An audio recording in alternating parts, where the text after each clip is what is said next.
saw her with Poe Cameron? I mean, I thought it was Poe Cameron. We worked in the same neighborhood, and it was a couple of years ago. But yes, I thought it was Poe Cameron. You also saw the defendant with something in her hand. Yes, it was dark with white text. It looked like a business card. It could be a business card, or could you also say it could be a key card? It could be. As you a couple of minutes later, you decided you wanted to go say hi to the defendant. Yes, I was a big fan. As you were walking up to her booth, you heard one of the people start screaming about some numbers. Yes, I thought they were splitting the check. Something about 60%? Yes. Now, I want to move a little more forward to the night about the heist. Okay. During the night of the gala, you never saw the defendant there. No, I did not. And you do not know why? No, she was on, I seen on the news that she was on a flight. The pilot of the flight was on the news. And you weren't expecting to stay so late the night of the gala. Yes, like I said, I was a catering, but then I went to the kitchen. And you were trying to call a babysitter for your kids? Yes, I have 2 young kids, 7 and 9. And when you tried to make those calls, they never went through. No, I was very worried. I wanted to call my parents. And in attempts to reach the babysitter, you walked through the kitchen? Yes, I did. And that's when you noticed a couple of people. Yes, I did. And they were loading things into the freight elevator? Yes, they were not a part of the gala or the catering staff. And you saw one of them wearing a Halloween mask? Yes, they could have been. Which is the same mask the police showed you later on. Yes, it was. Which is also the same mask you saw on Poe Cameron's head. I thought it was Poe Cameron, but it was very dark, so I'm not too sure. And that would be the same Poe Cameron that you recognized the defendant sitting with at the diner? I wouldn't say recognized. I thought I recognized. I seen him in the neighborhood a couple years ago, but I'm not too sure. Your Honor, permission to read Stipulation 21 onto the record? Stipulation 21 reads, prior to Berkeley F. J. Laporta's trial, Poe Cameron entered a guilty plea to for conspiracy to commit grand theft for Cameron's role in the armed heist that occurred at the Miller Tower on October 31st, 2022 in San Ivo City, Charlotte County, Midlands. No further questions.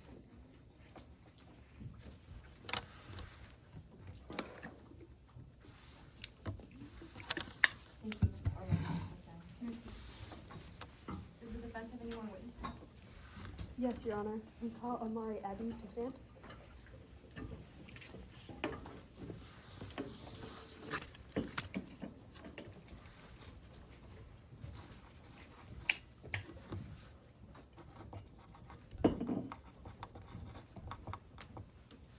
Your Honor, may I proceed? Good afternoon. Can you please state your name for the court? Good afternoon. My name is Amari Ebby. And what do you do for a living? I'm a forensic scientist, criminologist, and founder of Con Air Forensic Services.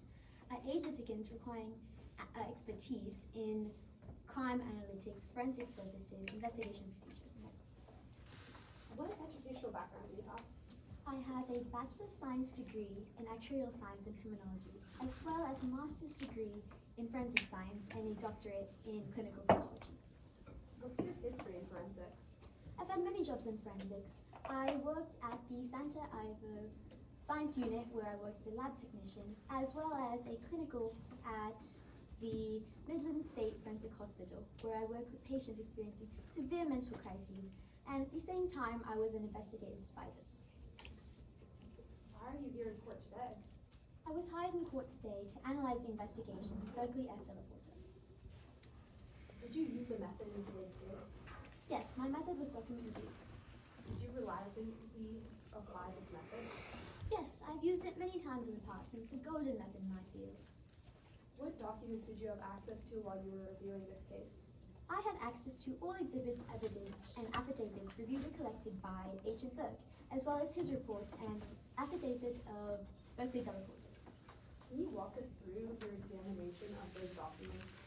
Yes, so I analyzed the documents, and I was looking for any issues regarding chain of custody or handling of evidence. Did you find any issues concerning the chain of custody or the handling of evidence? No, both investigators are highly trained.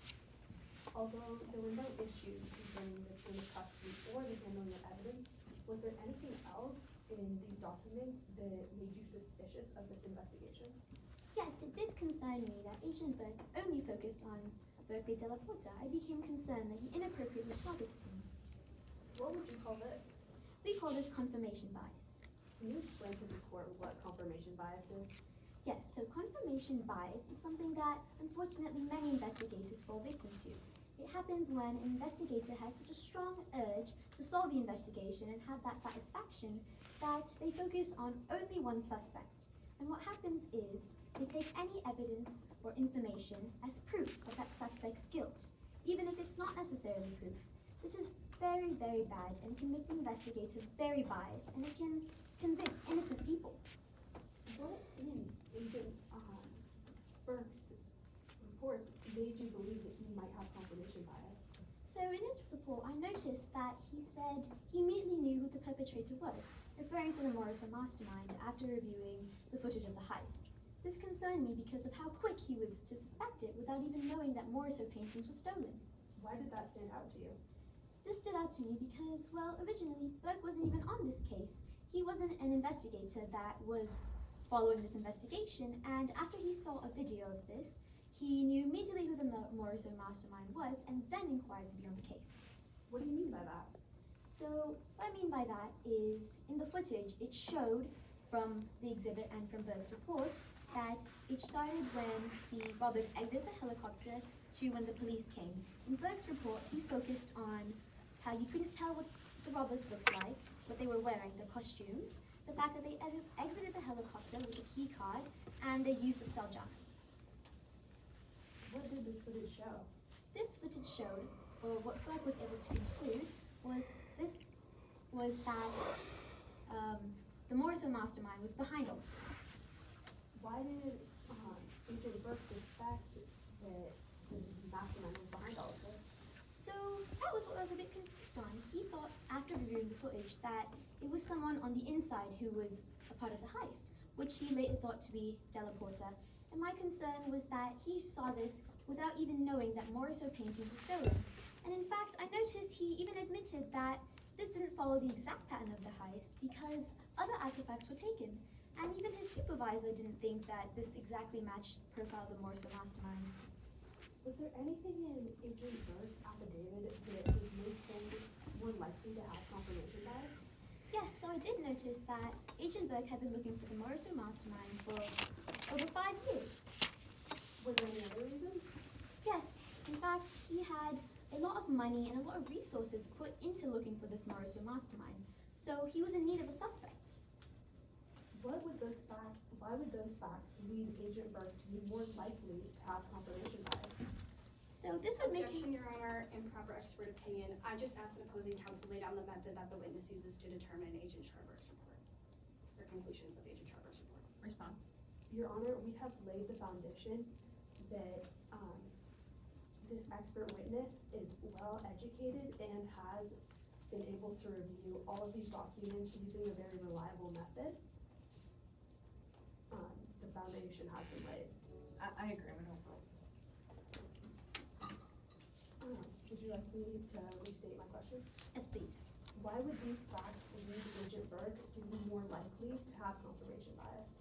So this would lead Agent Burke to be more likely to have confirmation bias because as he was searching for the Morrison mastermind for such a long time, he was in need of a suspect.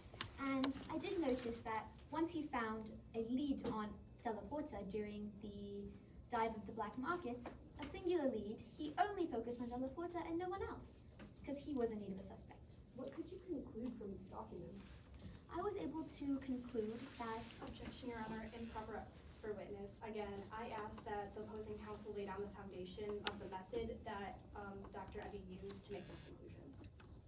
Response.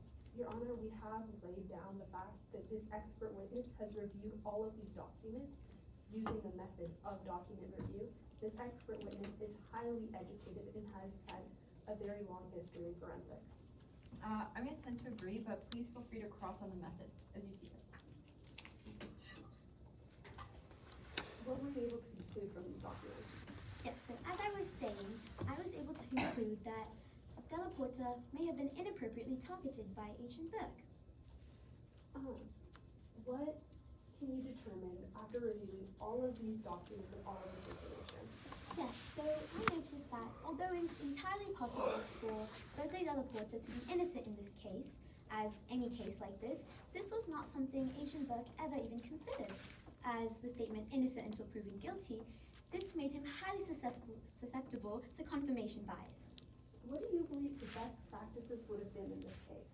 So in this case, due to my very high concern for confirmation bias and for the targeting of Berkeley F. Della Porta, and my concern that Burke's actions were influenced by his desire to find the Moroso masterminds, the best practices in this case would have been to assign another investigator. This would have allowed for new views and new opinions, and it would have made sure that bias was eliminated. However, this was not done, so we cannot eliminate bias, and the possibility is very much there. No further questions, Yoni.